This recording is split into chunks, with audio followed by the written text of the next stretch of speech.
Hey guys, so real quick video. Just got done washing my truck. Just thought about this. I added a trailer brake controller to my 2004 Dodge Ram 2500. And before I did that, before I bought anything, I was looking around at a couple different controllers. And I was looking up how they get installed because I've never put one in myself. I kept coming across videos of guys taking a harness and splicing it and cutting into this and that and running wires. But the only time you're gonna need to run wires is if you don't already have a trailer plug back of your truck. Most trucks do. I actually just put a new one in yesterday. My other one was all corroded and missing that pin right there.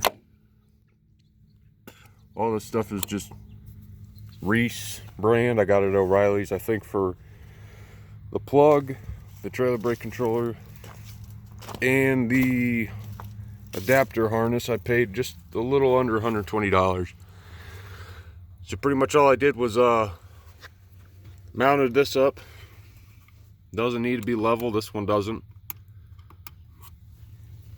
So I just mounted that up, and then the harness I bought for 2004 Dodge. They're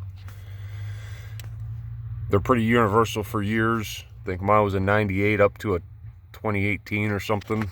And all that harness does, adapter, is plug from your brake controller into this plug, and then your adapter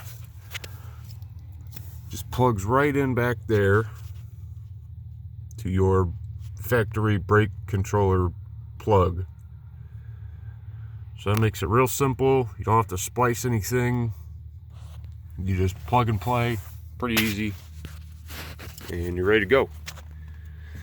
Hope this video helps. I didn't see any other videos about installing one into a 04 Ram, so maybe if someone had similar questions as I did, this will answer them, or you can leave a comment. Thanks.